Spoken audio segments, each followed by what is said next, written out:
السلام عليكم ورحمة الله وبركاته. الحمد لله رب العالمين، والصلاة والسلام على أشرف الأنبياء والمرسلين وعلى آله وصحبه ومن تبعهم بالهدى إلى يوم الدين وبعد.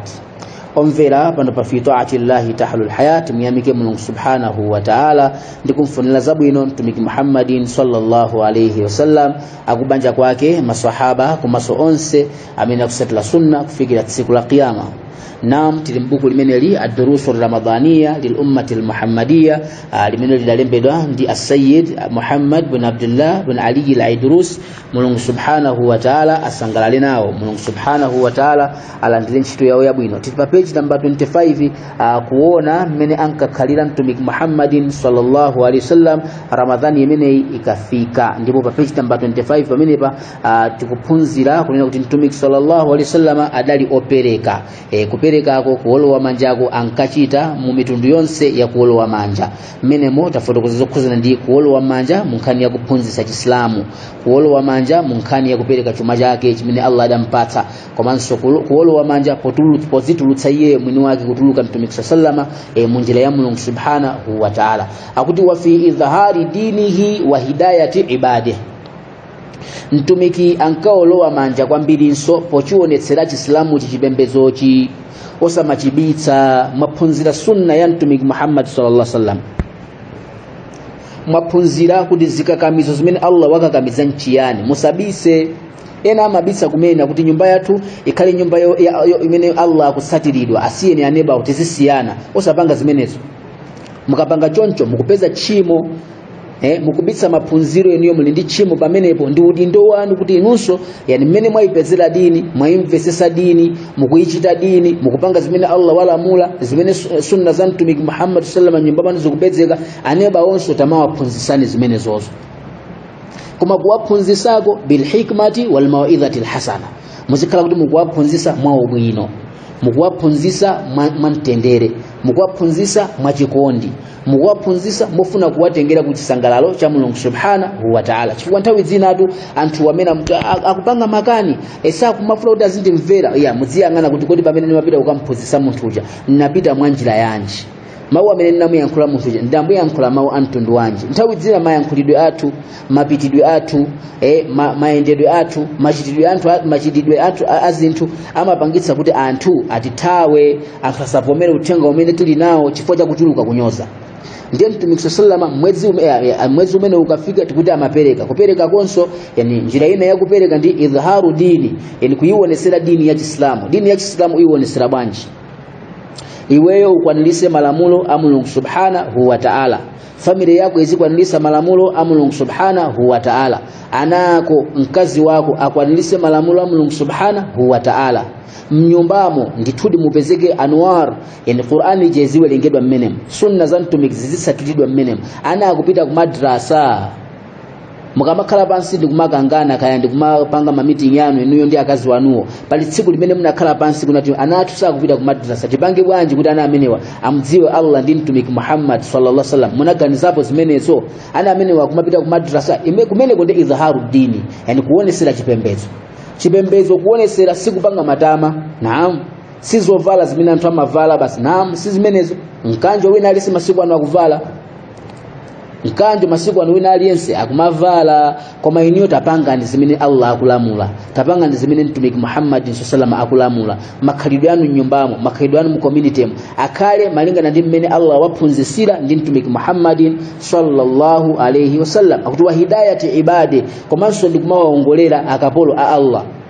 Kuli akapolo a Allah anthu amene akusowa lero lino, anthu oti angawaphunzitse kumidzi uko pamene lero lino anthu ali busy mwina kuthamangira dziko lapansi kumene munthu waphunzira Qur'ani mashallah, waphunzira masunna mashallah, waphunzira fikihi mashallah, koma sakufuna kuti akaphunzise zimenezi. Na Yesu akufuna kupeza dziko lapansi, kumachita kuti kuli anthu amene akusowekera dini, anthu amene akusowekera hidayah, anthu amene akusowekera anthu kuti awagwire mkono awadziwitse kuti udhu timapanga bwanji, tahara tingapange bwanji, swala tingapange bwanji, saumu imene tingasale bwanji kudya, haji tingapange bwanji. Kuli anthu amene akuvutikira zimenezo, ndiye iwe kupita ndikumaka waongolera anthu amene aja kumene konso ndikupereka pamaso pa Mulungu subhanahu wa ta'ala. Mu hadithi ya mtumiki Muhammadin sallallahu alaihi wasallam tikutirira ndemanga pamene kunena kuti mtumiki sallallahu alaihi wasallam kunena kuti idha mata ibn adam inqata anhu amaluhu illa min thalathin, munthu akamwalira ntchito zake zonse zimakhala kuti zaima, sanga sambe paeka,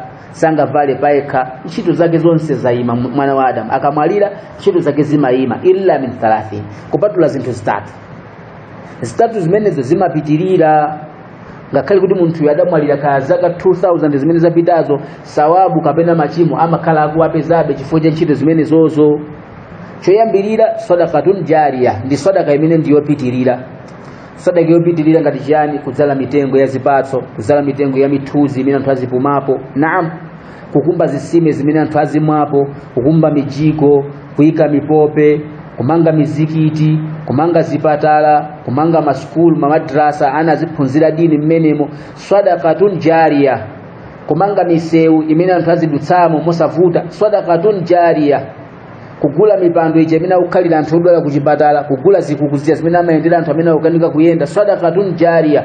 Ngakhale munthu yadakhala kuti iye wamwalira ali mmanda zaka 50 zatha, zaka 100 zatha, koma anthu muzikiti akadaswalibe, Allah amamulipira. Ndiye zimamvesa chisoni kuti ife lero lino timamva kuti akumangoji akumanga nzikiti, kuzomba akumanga nzikiti, blanta akumanga nzikiti, kukanika kuti titenge gawo. Chifukwa sitidamvesese kuti mukumanga nzikitimu muli zabwino zanji, muli maphindu anji, muli kuziwandikisa kwa Allah mwantundu wanji. Aliyense amene angamange mzikiti chifukwa chosakasaka chisangalalo cha Allah kummangira nyumba kujanna siku la kiyama akailowa. Mamadrasa amene mukumanga wa siku la kiyama ndi mapalisi amene wamukalowa, ndi mapalisi amene muzikakhala siku la kiyama, mamadrasa amene mukumangawo. Zipatala zimene mukumanga kuti anthu athandizikezi ndi mapalisi amene siku la kiyama.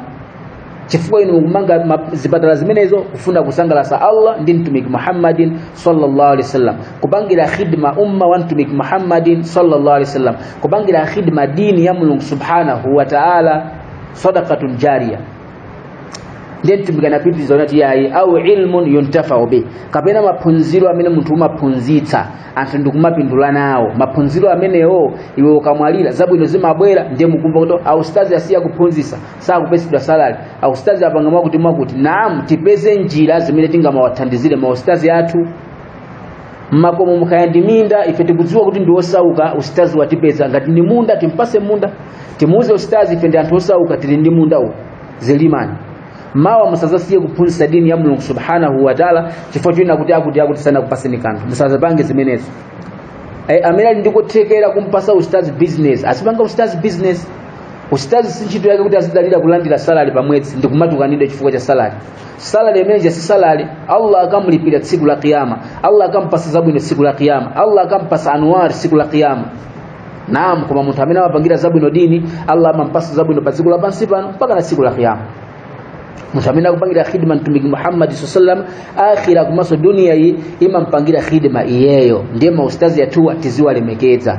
Sadikire kuti ustazi mpaka na abwere azitipempha, ustazi azivutika, ustazi azikhala pa maiselo siyana. Ife tikudziwa kuti tili ndi kuthekera, tisapange zimenezo.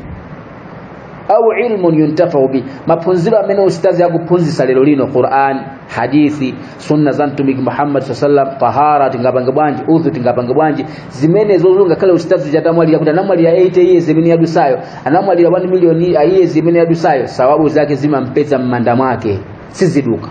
Fuka maphunziro waphunzisaja ndiwo mpindulitsa munthu pa dziko lapansi mmanda mpaka na tsiku la kiyama. Au waladun salih yad'u la, tumika kuti komanso mwina munthu wasiya mwana amene ndi wabwino, mwana wolungama amene azimpangira yeye dua. Ndiye inu nyumba mwanumo analero lino sakudziwa Allah, sakumudziwa mtumiki Muhammad sallallahu alaihi wasallam, azakupangirani bwanji dua? Ana sakudziwa Qur'ani, sakudziwa sunna, sakudziwa kena kali konse, dua anawa azakupangirani bwanji? Chifukwa chake tuna dino abengo tatumani ananu apite ku madrasa. Iniwe anajere mutulutse ananu apite akamudziwe Allah, akamudziwe mtumiki Muhammad sallallahu alaihi wasallam. nduli ndo wanu ni aphiri ndi abanda kuonesa kuti ananu akupita ku madrasa akumaka soma ndithu Qur'ani kukawerenga bwino ndikumaka werenga mahadith amudziwe Allah ndi ndani chifukwa kumene kuja amaphunzira kuchitira zabwino makolo kuchitira zabwino maneba kuchitira zabwino community yawo kuchitira zabwino dziko lawo dziko lero lino likuonongeka chifukwa china kuti ambiri sitikumudziwa Allah sitikumudziwa mtumiki Muhammad sallallahu alaihi wasallam kukoma kwa umoyo wa dziko lapansi kuli mukumusatira Allah kukoma kwa umoyo wa dziko lapansi kusatira ziphunzitso za mtumiki Muhammadin sallallahu alaihi wasallam tukiyankhula choncho pano pa fi ta'atillahi tahlul haya mukamakhala ndi mafunso kapena ndi mangata panga ni choncho kudzera ku maadmini athu mafunso anu azayankhidwa akumanso ndi manga zanu zizagwirisiridwa ntchito jazakumullahu khair. Assalamu alaikum wa rahmatullahi wa barakatuh.